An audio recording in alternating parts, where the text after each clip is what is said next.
peek over and I saw a finger just now over the camera. I can't hear anything though.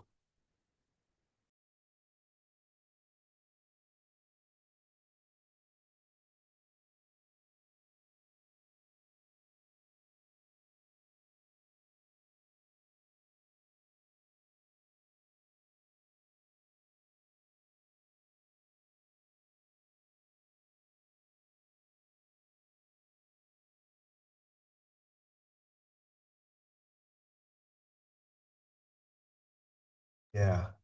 Elizabeth, can you hear me? That's my sister-in-law. Elizabeth? Hmm.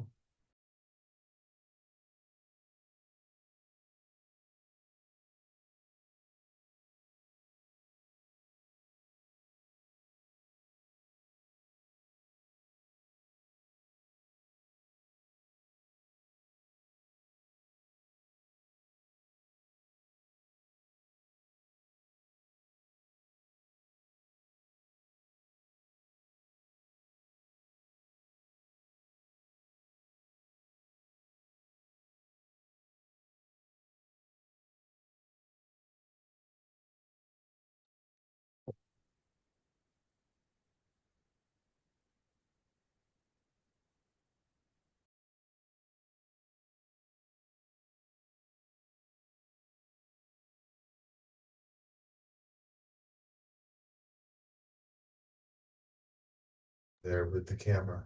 Hi, can you hear me?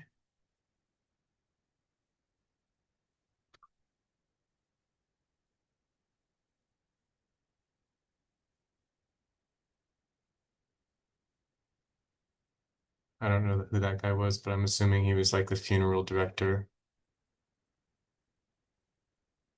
Maybe they're trying to get the volume on.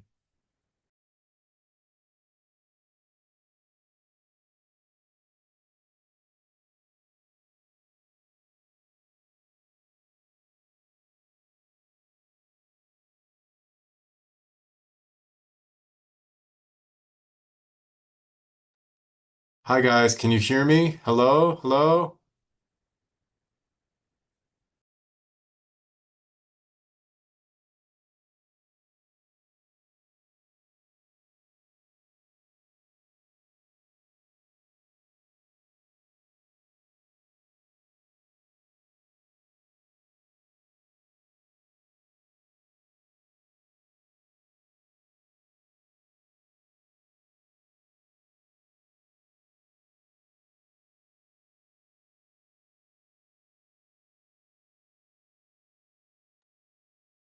So I hope they turn the volume on.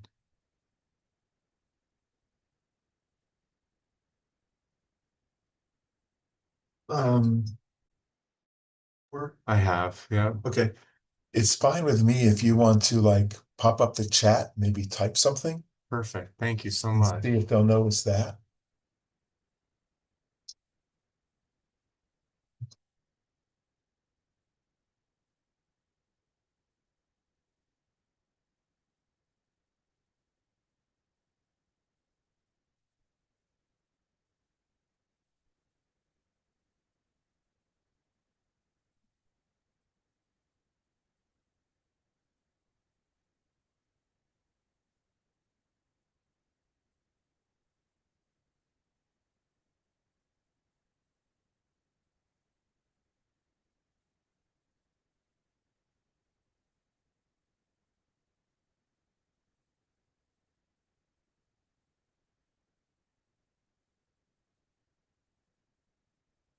Even with the sound problems, I'm glad you're getting this much. Sure. It is nice to see my family.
to just need to unmute the audio on the Zoom chat. So the Zoom was scheduled at 1, but it doesn't seem like the service.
Right, I just turned it on.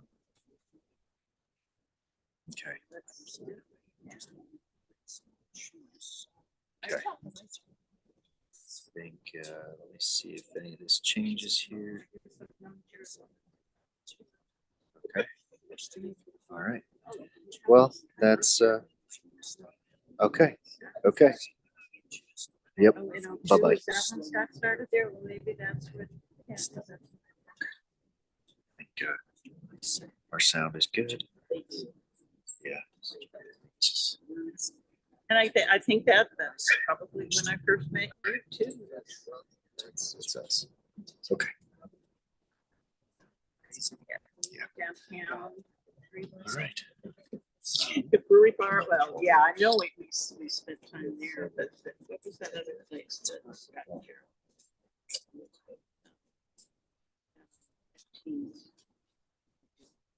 Still there.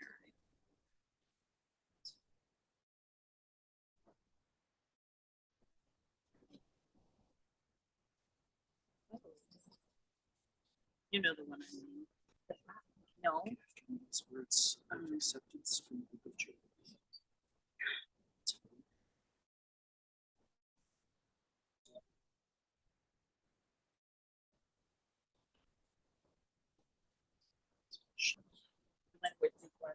Who was, that's it. On 15th and Madison. Yeah. That's a good thing. You have that sports.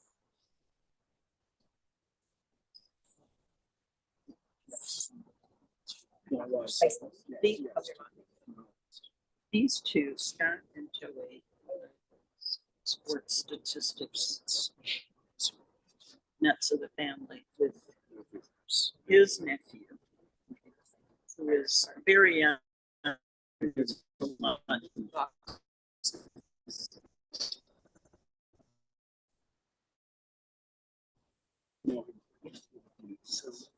You all can be seated if you'd like.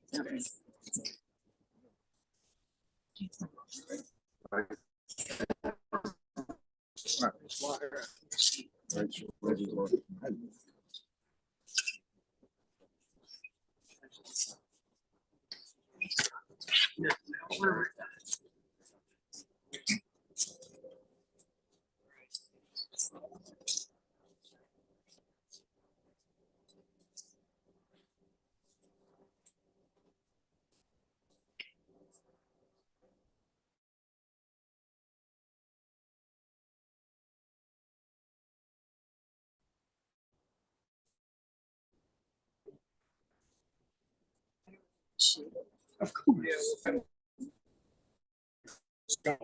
On our family, so. We're freezing. We're all down the road. But here we are, December 5th. It is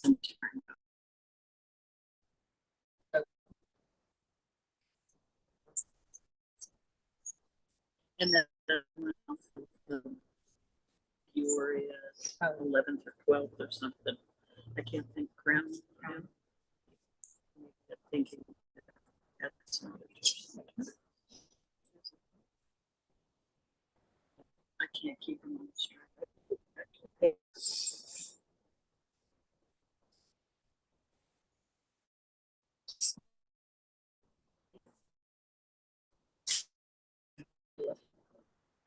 Gordon, those hospitals.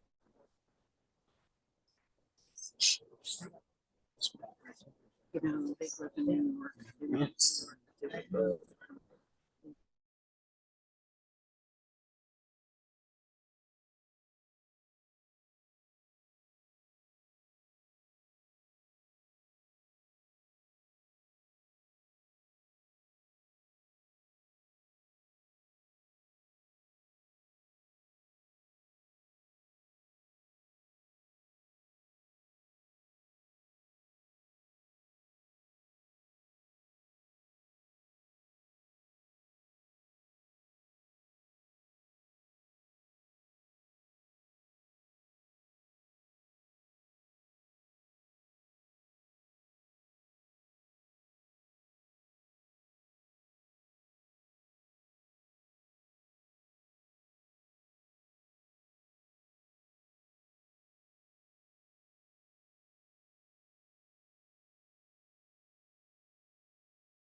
Words of Ecclesiastes.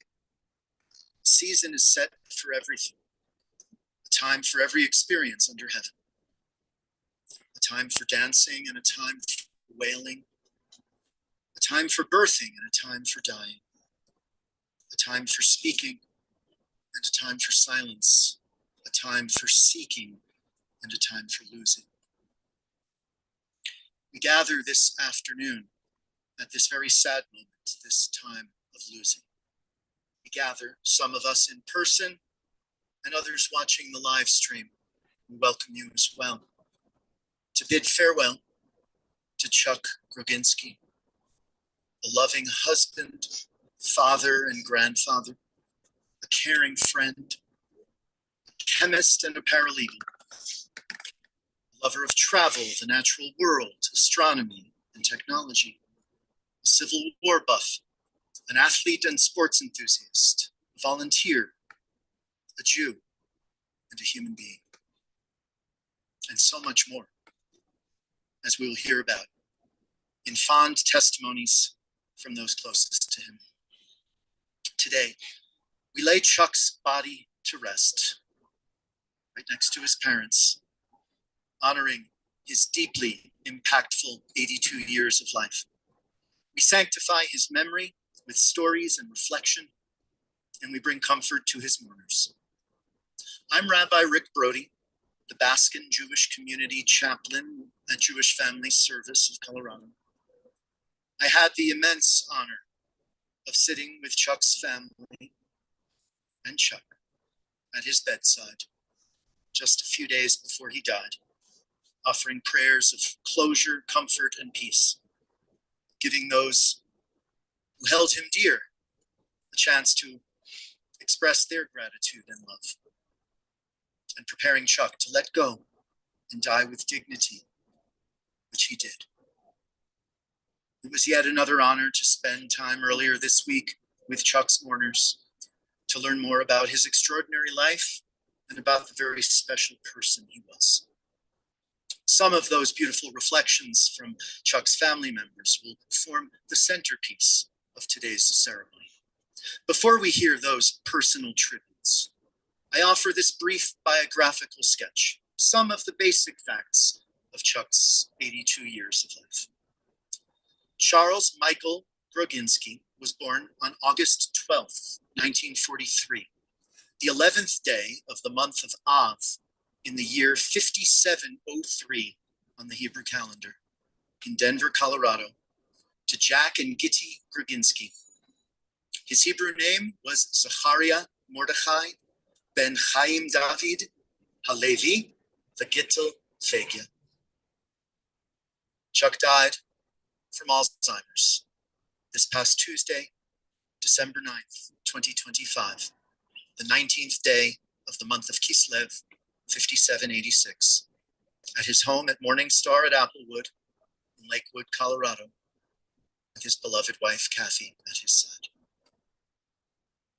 Early in life, Chuck was joined just 15 months after he was born by his younger brother, Marty.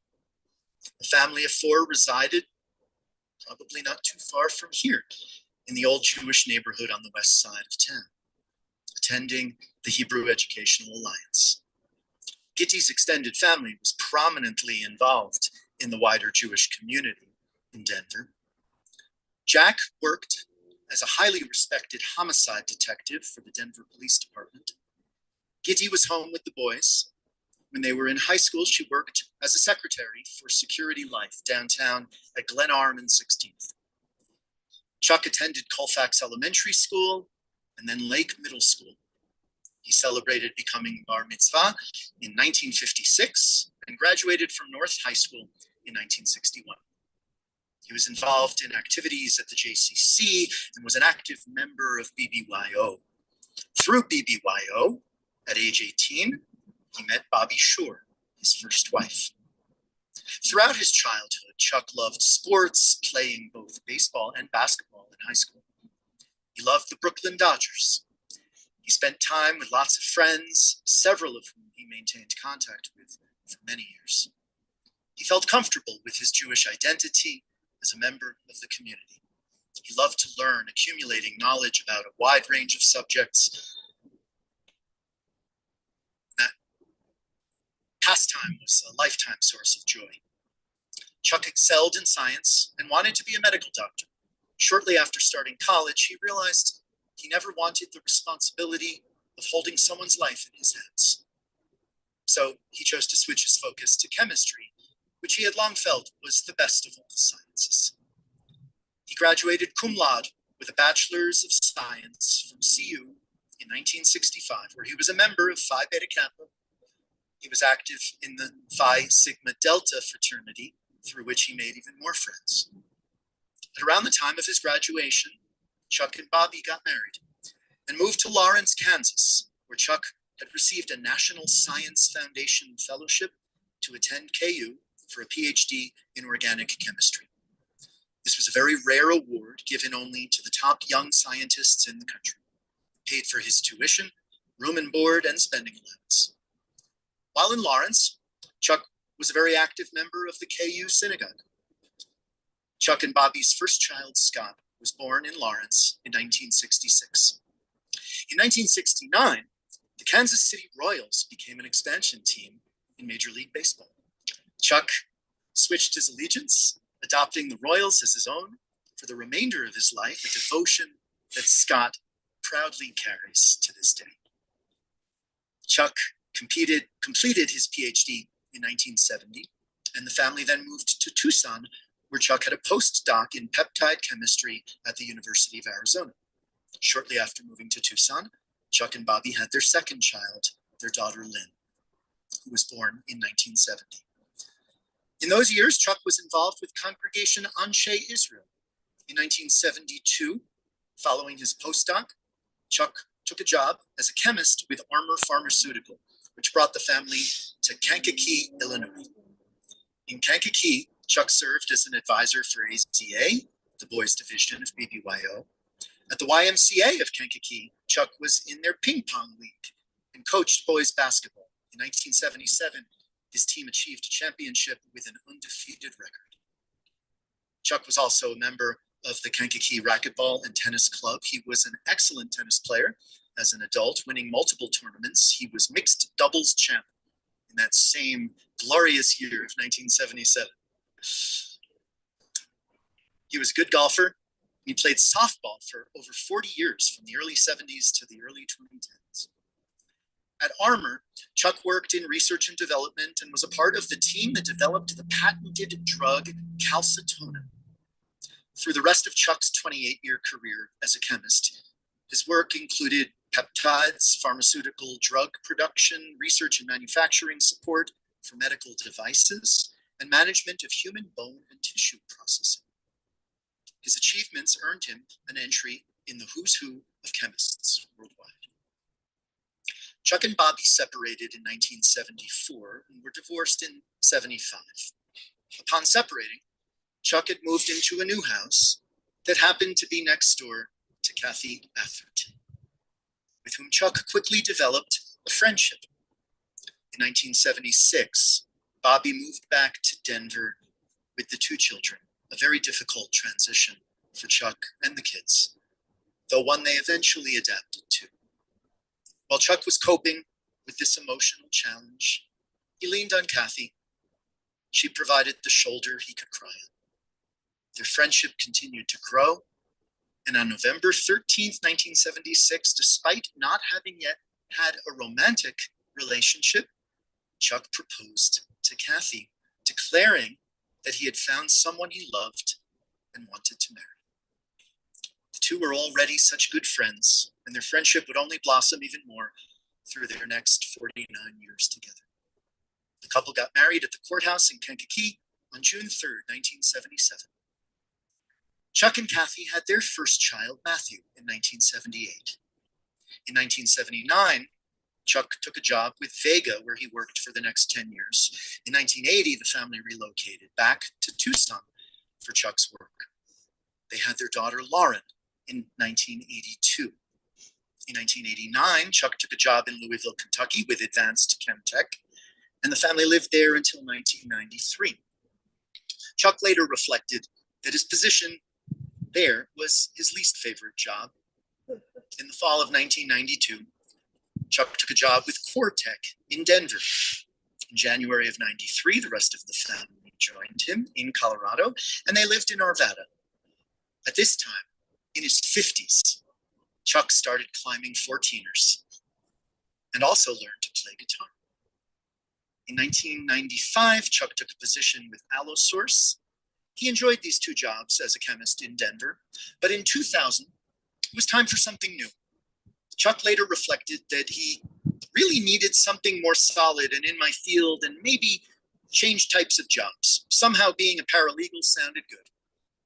Chuck attended the Denver Paralegal Institute, and after 6 months, in 2001, as a newly minted paralegal, he began working for law firms where he applied his scientific and medical knowledge combined with his newly obtained legal skills. He worked for Copy Corps and then Kennedy and Christopher. In 2003, Chuck and Kathy moved back to Tucson. Chuck worked as a paralegal for Ibanez and Wilkinson for about a year, and then for over 10 years with Snell and Wilmer. In his 70s, Chuck served as the starting pitcher for Snell and Wilmer's softball team in a league with players in their 20s and 30s. In 2014, Chuck founded his own company, serving as owner and manager of CMG Medcron, specializing in medical records work to assist attorneys in medical-related litigation and other legal matters. In 2013, Chuck had started volunteering in the Office of Southern Arizona Legal Aid, helping the organization support low-income families in need of legal support. Chuck was honored in 2017 as their Volunteer of the Year. Chuck's Alzheimer's slowly encroached upon his life in the last several years, particularly after his brother Marty died from the disease. Their father also had died from it in the 90s. As Chuck's symptoms increased, eventually leading to an official diagnosis, he expressed fear about his future. But he persisted for as long as he could, with living, with independence, and enjoying his life with Kathy in Tucson. Earlier this fall, the combination of the Alzheimer's and other physical ailments had become too much. The couple came back to Colorado in October.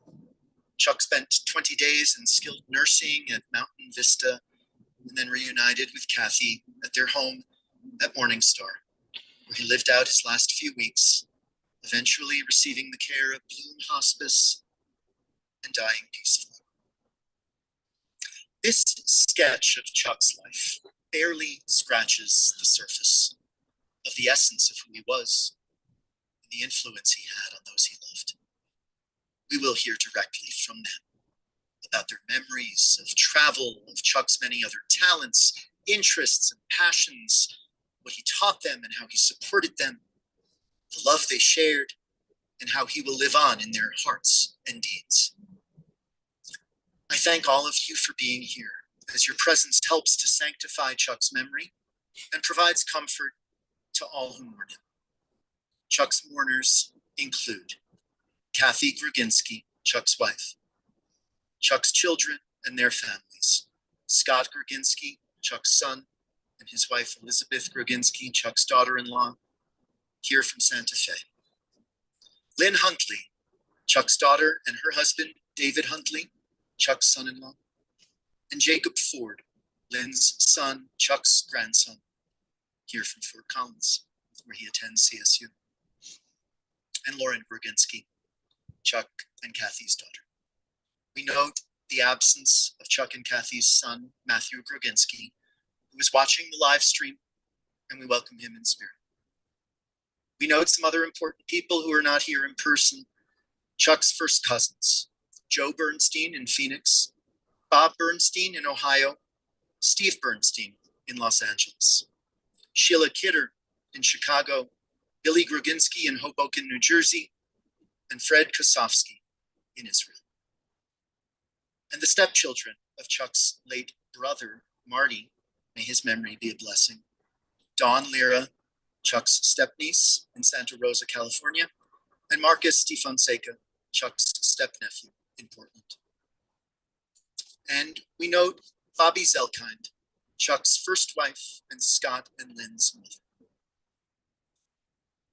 All of us here, and those of us connecting from afar, are all supporting the mourners as they fulfill the mitzvah, the sacred obligation to provide a dignified burial for their beloved, returning Chuck's body to the earth from which we all come. An act considered one of chesed shel emet, a kindness of pure truth that cannot be repaid by the deceased and is thus performed with complete selflessness and love. Each of us also plays a sacred role in the mitzvah of kavod hamet, the honoring of the deceased, which we will fulfill by speaking kindly about Chuck's life, expressing gratitude for his 82 years of presence on this earth. Another way to honor Chuck's memory is through the time-honored tradition among the Jewish people of tzedakah, charitable giving, in Chuck's name. The family encourages donations to Southern Arizona Legal Aid and to the American Chemical Society, where Chuck was a lifetime member. Today, we'll reflect on Chuck's life with appreciation for the memories he crafted for us, with relief,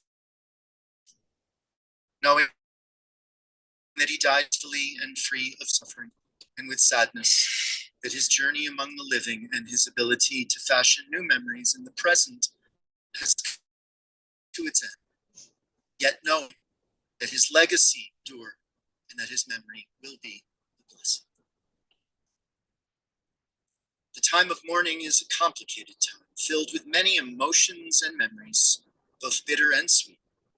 We continue our service with the recitation of some psalms, thus linking Chuck's life with the 3,000-year-old tradition of the people Israel and the eternity of God.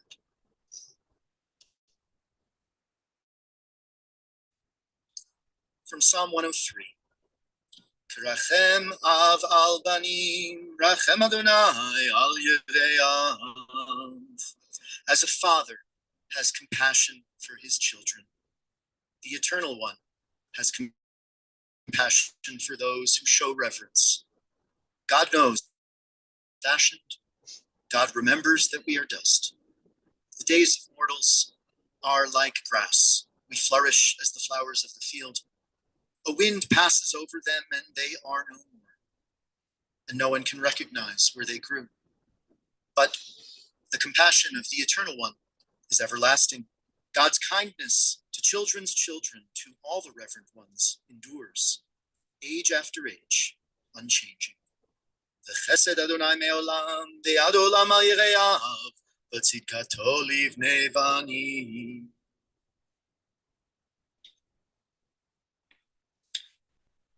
From Psalm 34. Lechu vanim shimuli, yirat Adonai alamed etchem. Come, my children, and listen carefully. You will learn what it means to revere the Eternal One. Who is eager for life? Who desires years of good fortune? Guard your tongue from evil, your lips from deceitful speech. Shun evil and do good. Seek amity and pursue it. Sur mera ve'aseh tov, b'kei shalom v'rodfehu.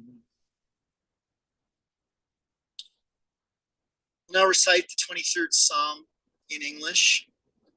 If you know it and wish to join with me, I invite you to. A Psalm of David. The Lord is my shepherd, I shall not want. He maketh me to lie down in green pastures. He leadeth me beside the still waters. He restoreth my soul. He guideth me in straight paths for his name's sake.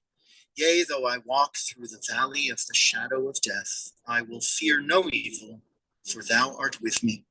Thy rod and thy staff, they comfort me. Thou preparest a table before me in the presence of mine enemies. Thou hast anointed my head with oil, my cup runneth over. Surely goodness and mercy shall follow me all the days of my life, and I shall dwell in the house of the Lord forever.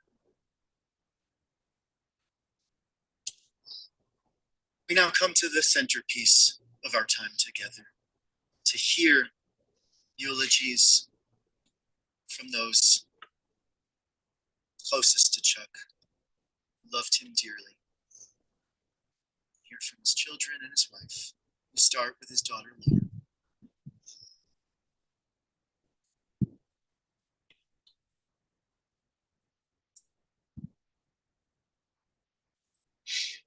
I'm going to keep this kind of short, but I have a couple of stories that I want to share.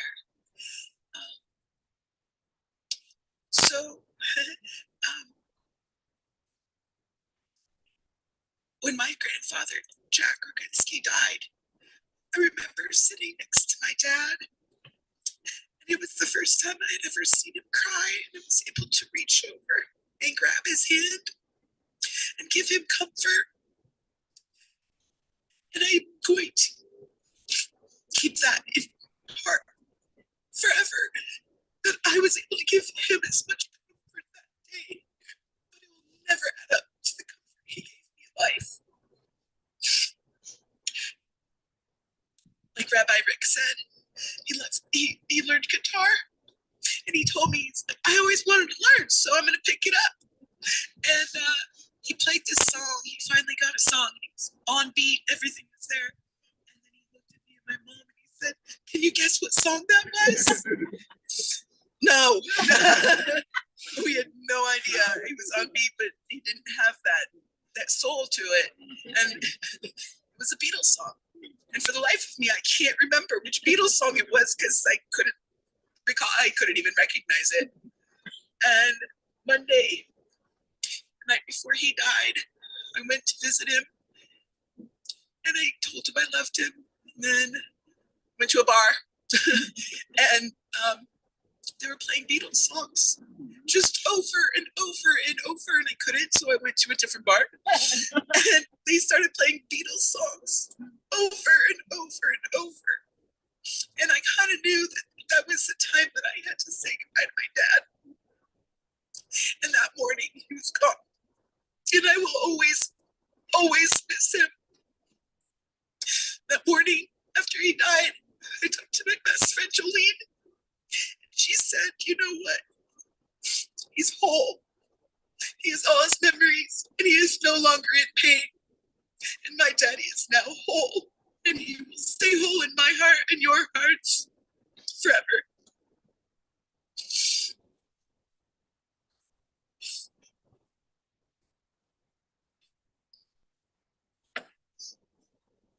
It's beautiful, Lauren.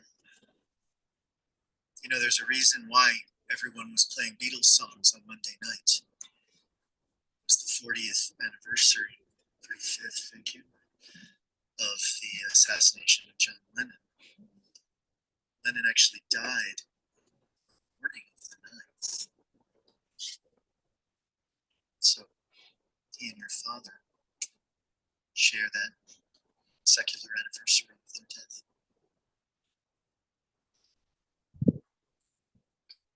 Scott's now going to come up and read words that were shared with the family by Matthew.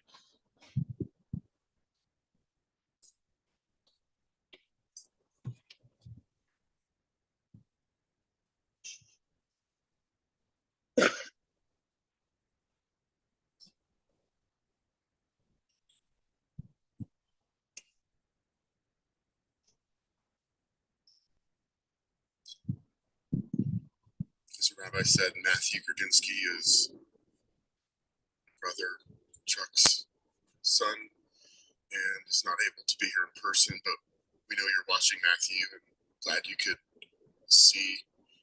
be part of it.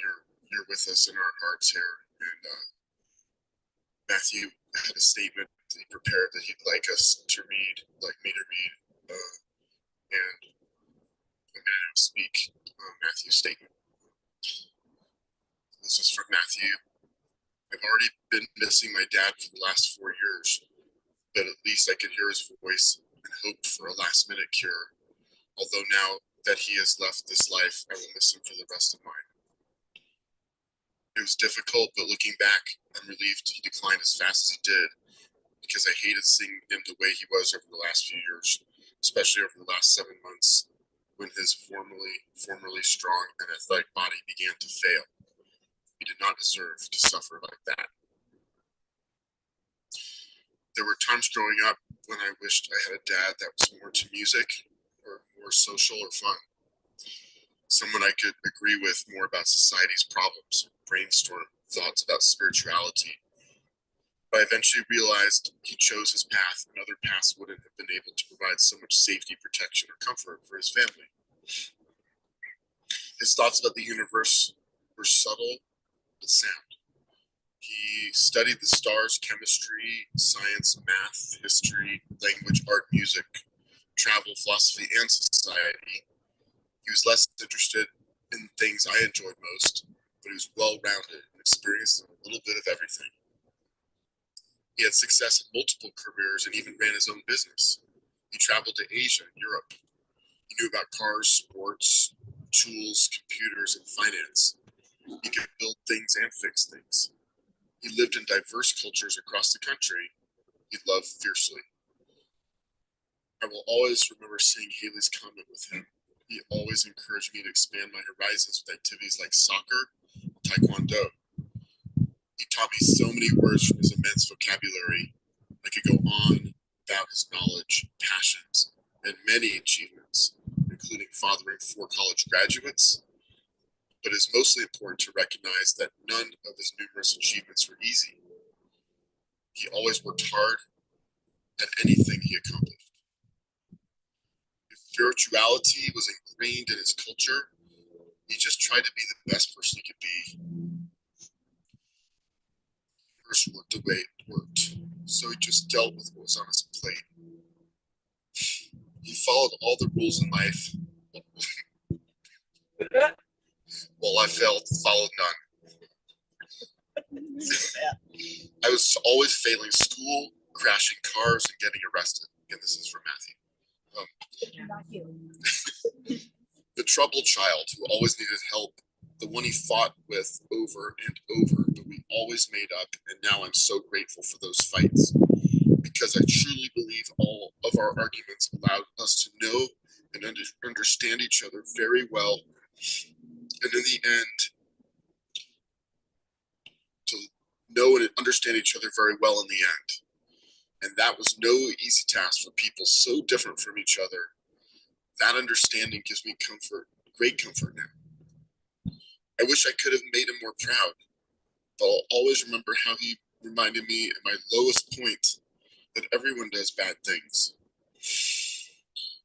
Even though my struggles disappointed and challenged him, I shared a side of life with him that he would not have otherwise experienced, and he definitely rose to the challenge. If there is an afterlife, which I do believe exists, I think he passed the tests of this life and will be moving forward. In our last conversation, just before Thanksgiving, I told him what a great father he was and thanked him for everything he ever did for me. He said, "That's important."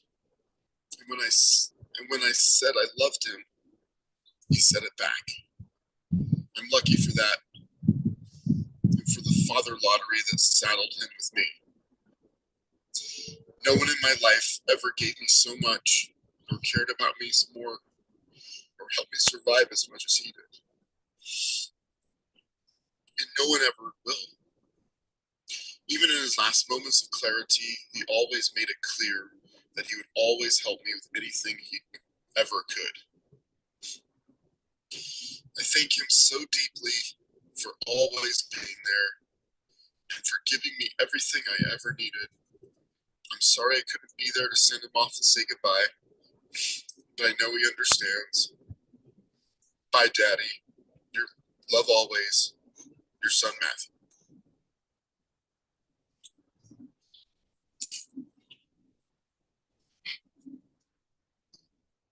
Thank you, Scott, for reading those words.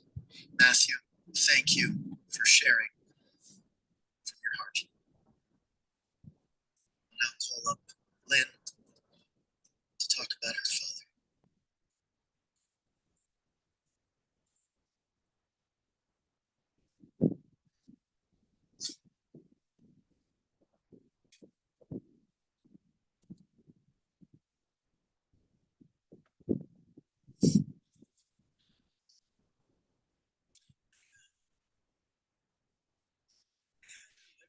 dad since I was 3 or 4 years old.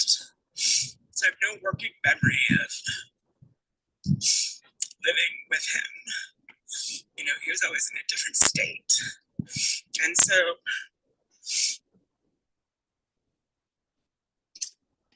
sort of created a different dynamic, but it was one where I worshiped the ground he walked on. I hum in his every word. And his every letter. Recently, when his house was cleaned out, I realized that he kept all my letters, all my cards, and all my little drawings from the time I was a little girl, and they were barely legible, to being an adult. And that really means a lot to me. I got them all back, and I've been reading them, and I realized it was a reminder. I shared everything with him. I told him all the embarrassing stuff, and I told him about my crushes. I told him when I was struggling in school, and I told him about fights with my mom, and I had forgotten. My dad expressed himself in writing in terms of his emotional expression. So I made a point of keeping a few of his cards. And there was one that he gave me in 2001, months after I almost died and my partner was killed by a lightning strike. And I was out there by myself in Florida in a hospital bed with my boyfriend in the morgue downstairs. And I didn't know anybody. And I was terrified and alone. He was on his way in an airplane across the country, and he walked into my hospital room at 3 a.m. And he watched me all night. And then when we woke up the next day, he cried with me on his knees. And I connected with him in a different way that year. And it brought our relationship a lot closer. And we went to parties together, and he came to my Halloween party all dressed up, and we had some fun. Came to my college parties. I was in grad school. So my birthday, this is my birthday about 3 or 4 months after this happened. He wrote me this card that I just wanted to share. I dug it up recently, and I'd forgotten how beautiful it was. I'm thinking maybe actually my prescription glasses.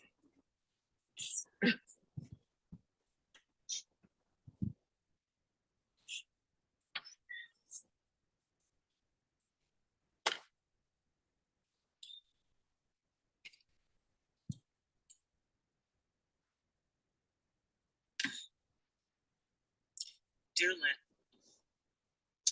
I want to wish you the happiest of birthdays. This past year has been one of sadness and uncertainty for you, coupled with a tragic loss. You have been courageous and strong through it all, and shown those around you how full of love and compassion you are. You have also let me into your heart. I'm planning to stay there, you know.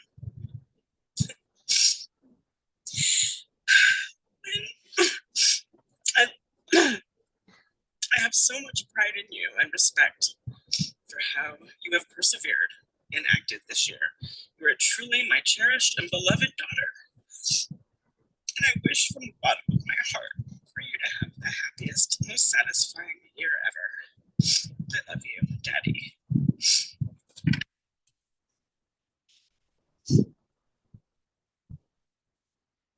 Thank you for being here.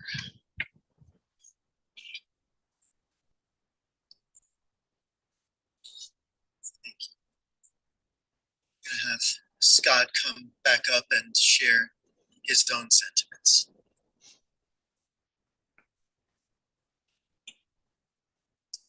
Thank you. I'm gonna be kind of long, so just kidding. Elizabeth here, she was gonna speak, but my wife, she opted out, so I'm taking her time.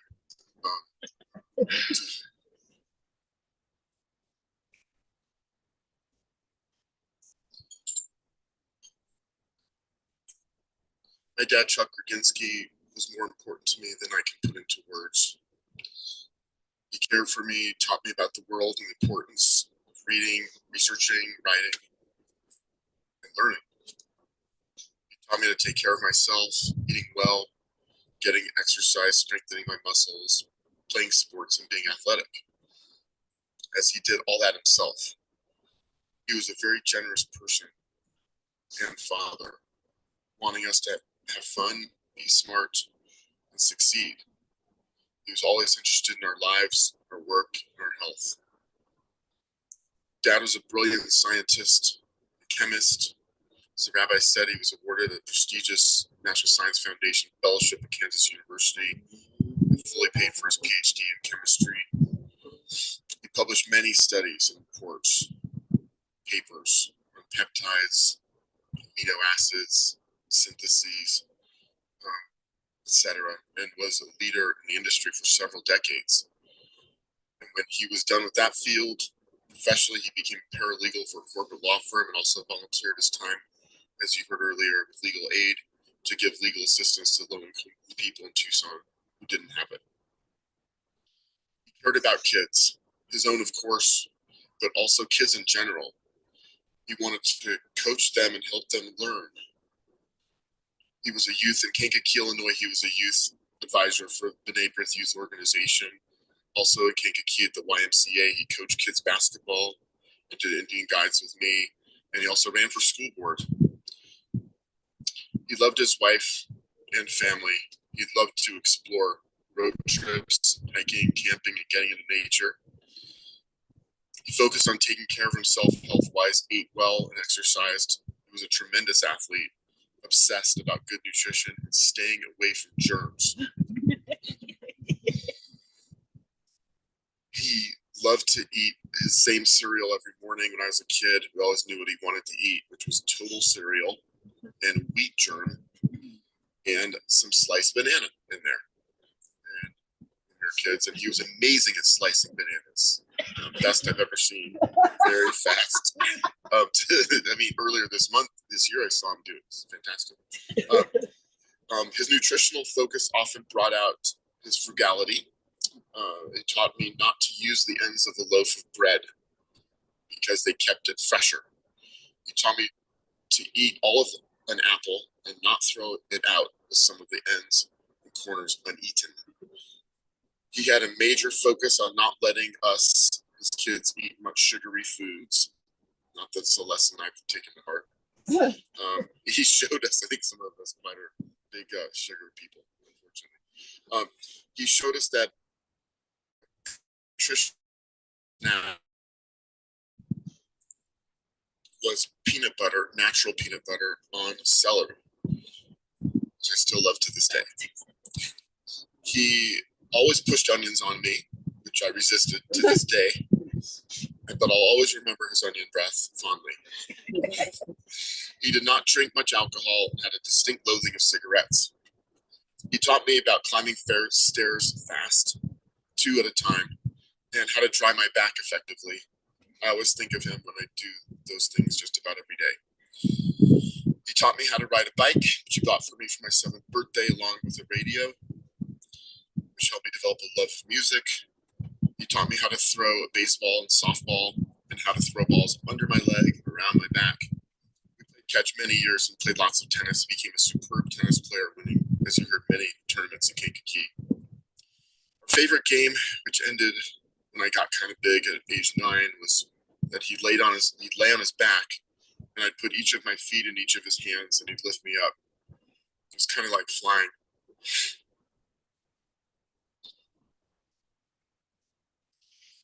He and I watched football, baseball, basketball, hockey games together, and he took me to see many.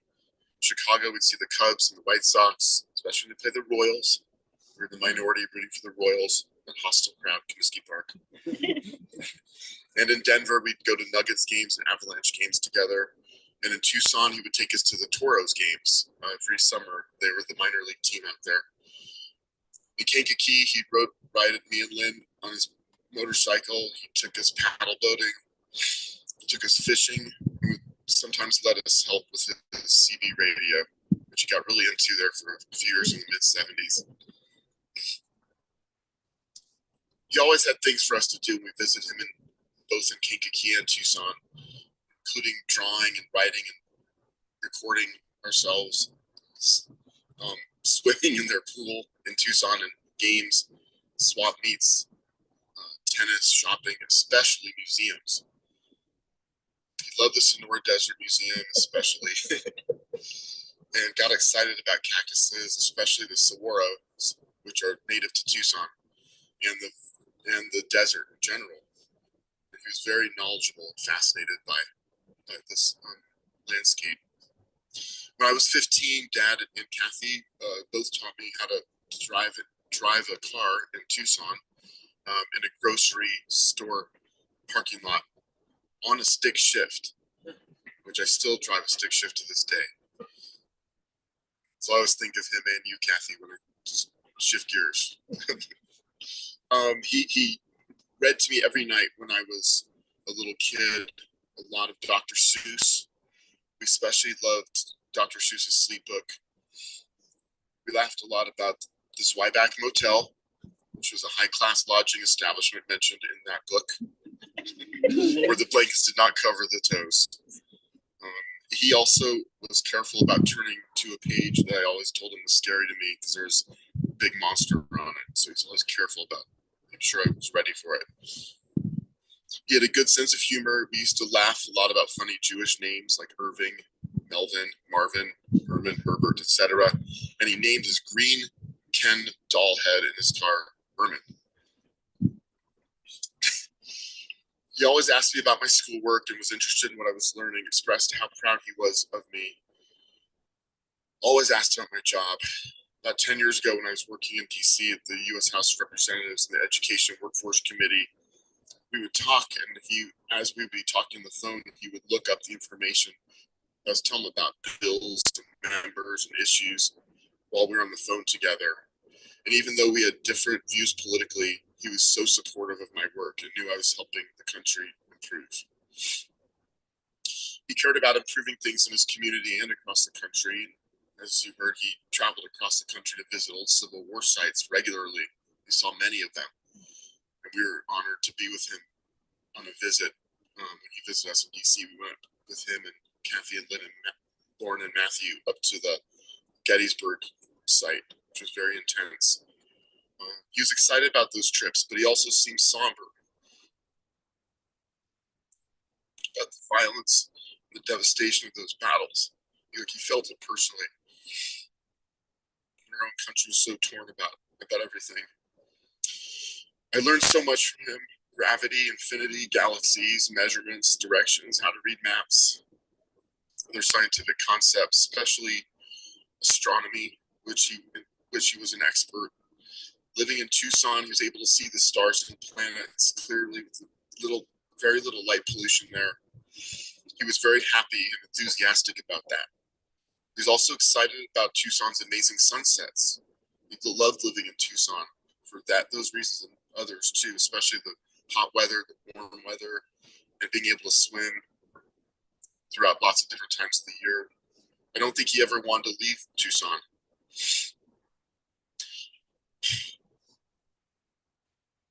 I think of him every time I look up into the stars. He knew all the constellations, where they were, when they come up, when they set. He especially loved the winter night skies because of the interesting constellations, Orion and Perseus, Andromeda, lots of other ones too. His family is growing up as we stand here with his parents, Kitty and Jack, my grandparents. He was had a nice childhood here in Denver, especially close with his mother, our grandma Gitty, and he was the love of her life, along with their other son, Uncle Marty. And dad was proud of his dad, Grandpa Jack, who we heard was a top detective in the Denver Police Department and who loved his family. Dad, Dad did say it could be tough to be Jack's son. Jack had such a big presence, and there was a lot of love there. And when Jack got Alzheimer's, Dad was the one. He was the only one really who took all that on and helped him get the care he needed, get him moved into a place where he could be safe. And Jack didn't really know what was going on too much, my grandpa, but he actually survived there for about 5 more years, and we could visit him and see him, and really saw my dad's love of his dad then. He cared so much about his family, especially his parents, and also his cousins and aunts and uncles. And he and I took a fulfilling trip, an outstanding trip, to New York back in 2012. And we visited his Aunt Miriam and several cousins, and we learned more about our family history. At age 46, I was 46 at the time. It was a cool reconnection with my dad and his extended family. It felt like we were involved in a journey into our family past. And he did some genealogical research on his parents' families, and he and I exchanged a lot of information over the past decade about that. I've learned a lot and shared what we knew, and he did a lot of that with my brother Matthew as well. When I talked with his cousins the past several days, Billy in New Jersey, Sheila in Chicago, Joey in Arizona, Steve in LA, Fred in Israel, Nancy in DC, and his friend Ken, who lives here in Denver, they all expressed deep sadness and sorrow about Dad's passing. Ken, who knew him in elementary school, middle school, and high school, said he was one of the most quality people he ever knew, sharply intelligent, a good-hearted, wonderful man. Dad was truly a gentleman. He spoke softly, usually, and calmly, and fixed things rationally and logically. He always said, "Don't force it." As Lynn said, he typically didn't share his feelings so much to us directly in conversations, but did so a lot in writing, in letters, cards, and gifts. He used to have the saying, the Desiderata poem, which I learned a lot, just really appreciated it. It starts off by saying, "Go placidly amid the noise and haste, and remember what peace there may be in silence." I always remember one night, I'll always remember it, when I was 8, he crawled into bed with me and told me that he and my mom were going to get a divorce, which I didn't know what that meant. But he told me that it was meant that he was moving away to another house and not be married to my mom anymore. But he kept focusing and wanted to make sure that I knew he would always be my dad and always love me and Lynn and take care of us, and we would always visit each other, no matter where we lived. So that was a great deal of comfort. We had close connections the rest of our lives.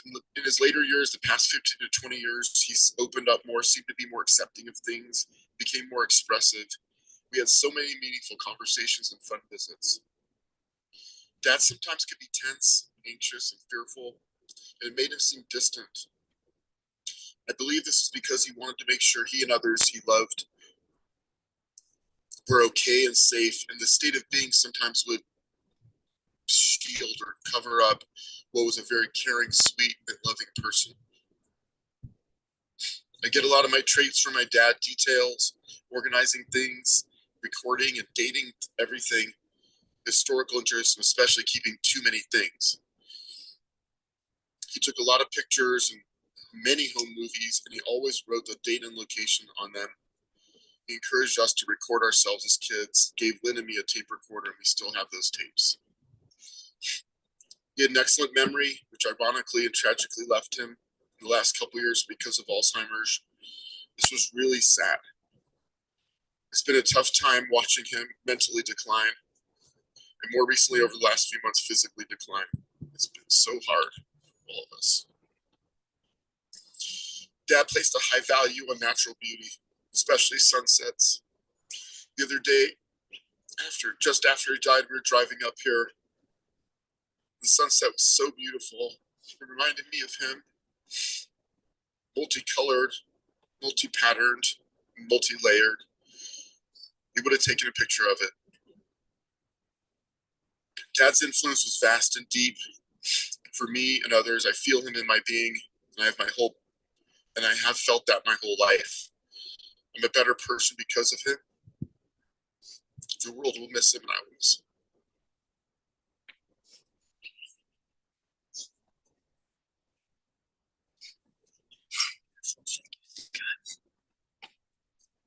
I will call up Chuck's beloved wife, Kathy, to speak about her beloved.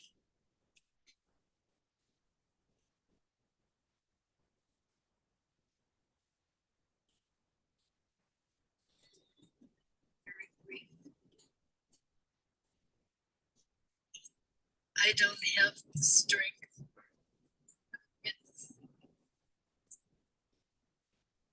To express everything that's in my heart. He's the best man ever. Last night I called my niece Carolyn and we were on the phone till the wee hours of the morning, swapping stories about her Uncle Chuck, my lovely husband, who was the kindest man I'd ever want to know. The worst thing I think I ever said to him was, "That hurt me. You hurt me." And he would fall apart and say, "I didn't mean to hurt you. I'm so sorry." He didn't. Look at 4 beautiful children. And Jacob, our one and only grandson. And Elizabeth, who's become a daughter to us and cherished. And I think this is Chuck's from Chuck's seed. This is the best of the best sitting in front of me. And I thank you kids for loving your father and honoring him.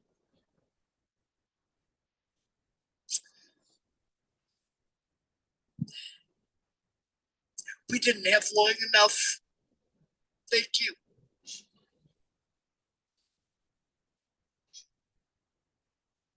Thank you, Kathy.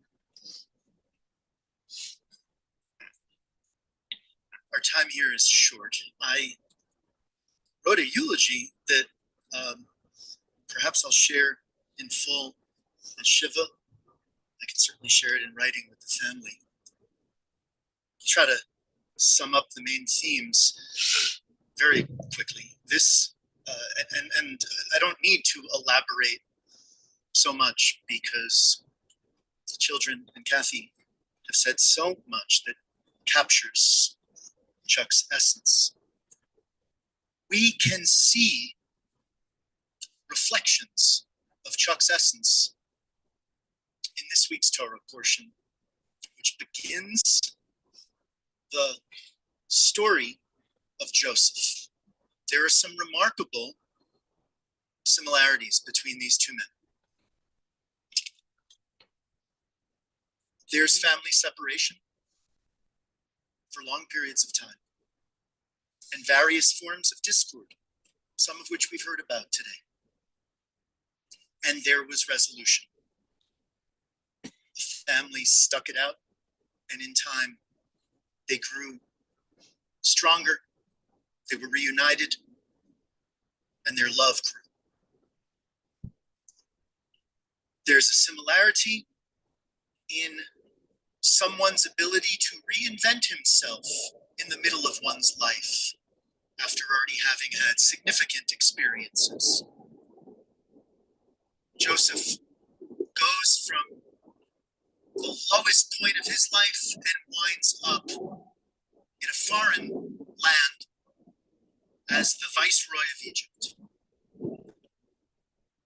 tapped into his skills and carved a new path for himself, much like Chuck did.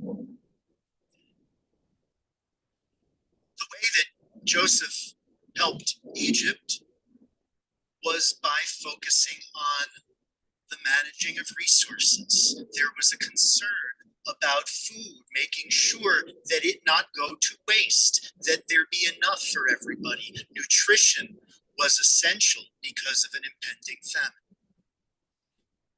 Joseph and Chuck cared about the importance of food bringing life to people and of not wasting it and using it well and wisely. Both individuals show us in the middle of life an emotional vulnerability that we don't see earlier in life. Joseph cries massive tears as he is reuniting with his brothers before he reveals his identity. Unlike any emotional response that we had seen prior from someone who was first very self-assured and then very focused on the task at hand. Human beings have a range of qualities, and sometimes that emotional expressiveness comes later. It did for Joseph, and it did for Chuck. And lastly, which is actually where I started in making the connection, is with the stars. Joseph has two dreams at the beginning of his story, and one of them is about the sun and moon and 11 stars bowing down. Now, they were bowing down to him. There's a whole issue there about his ego and the development of his character. But I wonder if the idea of a dream of stars bowing down might have been inspired by a meteor shower or comet. Who knows? But for Chuck, the stars, the mystery and the grandeur of the night sky spoke possibility, mystery coupled with knowledge, awe, and expansiveness.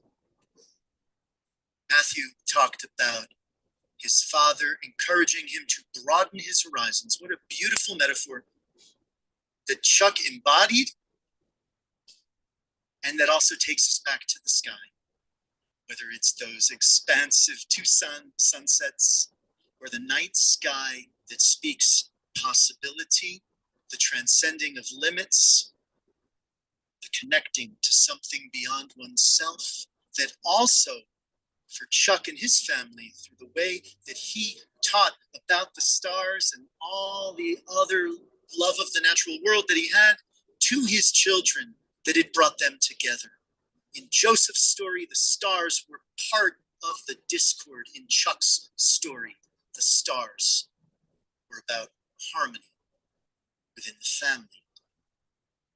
And a dream, a vision, a message to climb higher, climb a 14er, reach for the stars, look to them as inspiration for continuing to grow. And of course,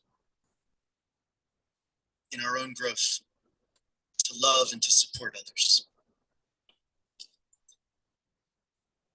A lot more I could say. Share about it later.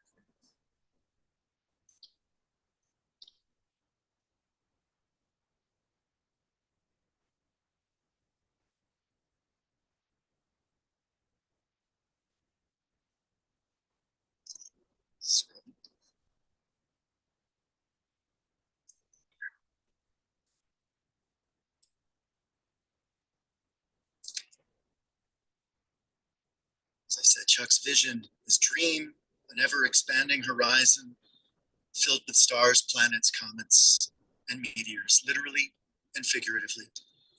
May Chuck's memory twinkle like distant stars that send their light across the wide expanse to illuminate our sky long after those stars have burned out. For us, those stars are still shining, remaining alive for us. For us, Chuck's light will do the same. Chuck liked to remind his family that "The Lion Sleeps Tonight" was his 1961 class song at North High School. Chuck was not only like Joseph, he was also like a lion, taking the lead, protecting those he loved, serving as a rock for his family. The lion is actually associated with Joseph's brother, Judah. It's through Judah that we, the Jewish people, became known as Judeans and then Jews. The lion is part of who we are. And now this lion sleeps. In the jungle, the mighty jungle, the lion sleeps tonight. In the jungle, the quiet jungle. Heard about quiet. The lion sleeps tonight. It's quiet now for this lion who goes to his eternal rest. And for those who carry his memory forward, the song urges, "Hush, my darling. Don't fear, my darling. The lion sleeps tonight. Hush, my darling. Don't fear, my darling. The lion sleeps tonight. Sleep well, lion, and shine brightly. Your memory will be a blessing." We're now ready to lower the casket as we return Chuck's body to the earth. Al Mekomo Yavo V'Shalom. May Chuck go unto God in peace.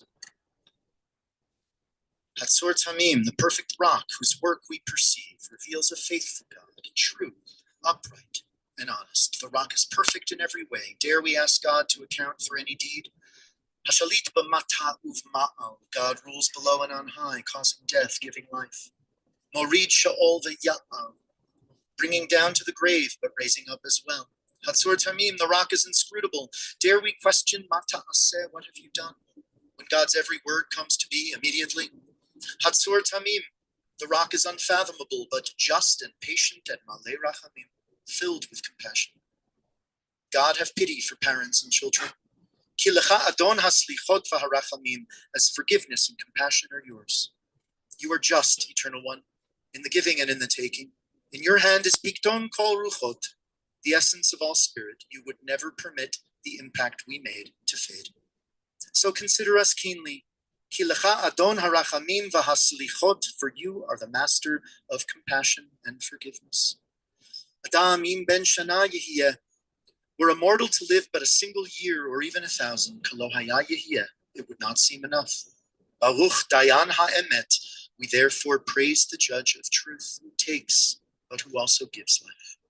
We know, Eternal One, that your discretion is beyond us. We know, Eternal, that your word is good, but your judgments at times puzzle us.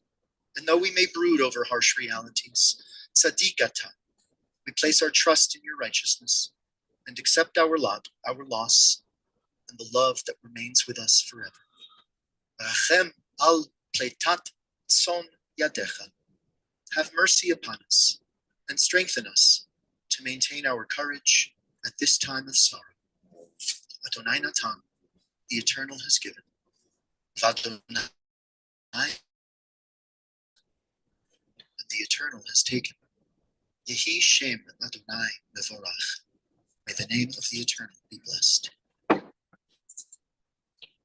In a moment, when the crew steps away, we will move towards the act that is considered the final act of kindness that we are bestowing upon Chuck, and that is placing earth over his coffin. Earth is the source of life. It's nutritive, and we can think about laying Chuck to rest with the earth serving as the blanket that we place over him to tuck him in. It'll even cover his toes, unlike the one in that hotel. It's an act of love. We'll start with the immediate mourners in a moment. They'll come forward. And then everyone else gathered is invited to engage in the same act, which you'll witness. But first I'll describe it. We use the shovel in a different way. We pull it from the pile of earth and we rotate it 180 degrees so it's upside down, convex side facing up. We do this to signify that this isn't the normal use of a shovel. Also, that first bit of earth that we balance on that shovel requires us to go a little slowly as we begin. Because while we're doing a holy act of kindness, we do it with mixed emotions, and the sadness causes some hesitation. So, in that upside down fashion, each person balances a little bit of earth and drops it onto the casket.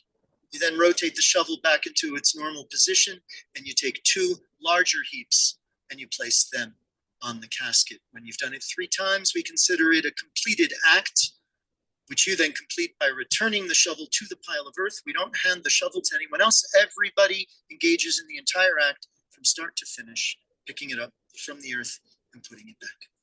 When everyone's had a chance to do that, anyone who wishes to help along with the crew, we will make sure, just shoveling vigorously in the regular use of a shovel, that the casket is completely covered with earth. So, family, invite you to come around this way or that way. This way.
Invite others who wish to partake in this act after the film is done.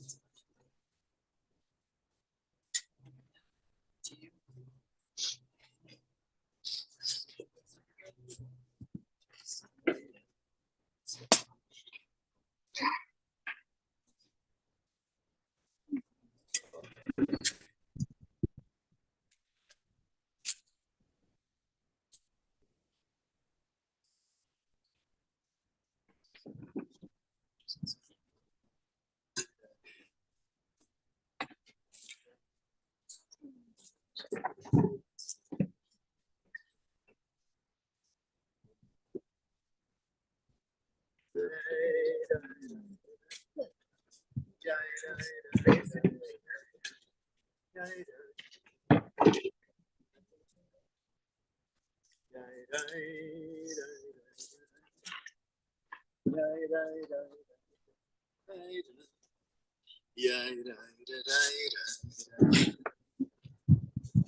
Think we're ready now. The children are gonna sprinkle some soil from the land of Israel, from the Mount of Olives, connecting Chuck more directly to our homeland.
ויעשה שלום עלינו ועל כל ישראל. ואמרו אמן. יעשה שלום, יעשה שלום, שלום עלינו ועל כל ישראל. יעשה שלום, יעשה שלום, שלום עלינו ועל כל ישראל. In a moment, we will depart from this place, and the mourners will take their first forward steps into the journey of mourning. We do that also in a ritualized fashion. Those of us who are here as comforters supporting the mourners, we're going to make our way to the path that we came in on. We're going to form two lines facing each other, an equal number on each side. We're making an aisle. The mourners will walk through that aisle. We are their walls of support as they walk through. We are once again reminding them, we are here for you. You are not alone. And we will say to them traditional words of comfort that I'll say now, and I'll prompt you word for word to repeat after me when we say it to them. Those words are Hamakom Yenachem Etchem Betoch She'ar Avelei Tzion V'Yerushalayim. And what those words mean are Hamakom literally means the place. It is a special name for God invoked when we wish for divine presence to be with us wherever we are, to every place we go. As the mourners leave this place where God has been present, we ask that God's comforting presence be with them as they go to their next place. May God always be present as a source of comfort for you, along with the remnant of those who mourn for Zion and Jerusalem. When Jewish people experience loss at many points through the year and through the life cycle, we connect ourselves back to the memory of the destruction and the suffering that we felt as a people as a whole. The mourners, in their individual mourning, step more deeply into that history and that reality. And we acknowledge that as devastating as those destructions of Jerusalem and the temple were for our people as a whole, so too is the devastation that our mourners now feel. And yet, we acknowledge that God was with us in our exile, in our mourning as a people, and God raised us up. And our wish is that so too will God's comforting presence do so for these mourners. So, comforters, please join me.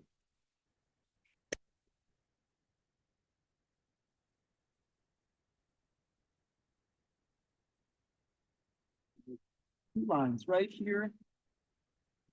And the mourners will walk right through here. There's some more of you on the other side. You just want to have an equal number on the other side so that you have this aisle formed.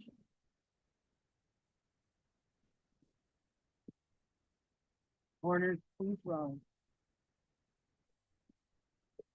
If you want to leave anything there, you can come back for it. This is your first ritual steps. You don't have to clear everything away if you don't want to.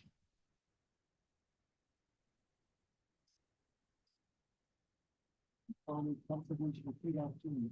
Hamakom Yenachem Etchem Betoch She'ar Avelei Tzion Yerushalayim. Hamakom Yenachem Etchem Betoch She'ar Avelei Tzion Yerushalayim. May the ever-present source of comfort grant comfort to you, along with the remnant of those who mourn for Zion and Jerusalem. Thank you.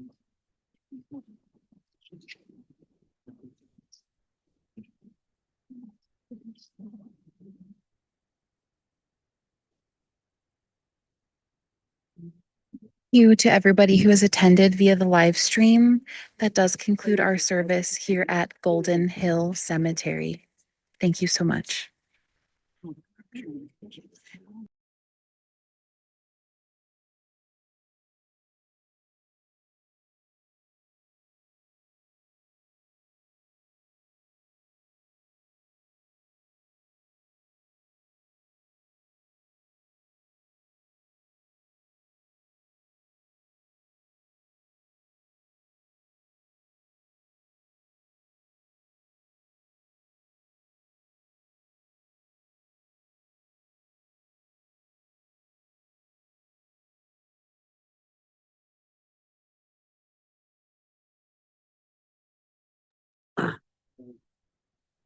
Hi, everybody. Thanks for joining. Is there a few people on there? I think so. Yeah, I appreciate you all being here.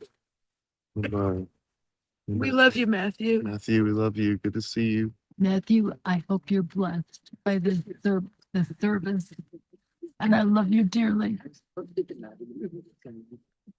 Appreciate you being here. All right. Thank you, Matthew. Thank you, everyone who joined.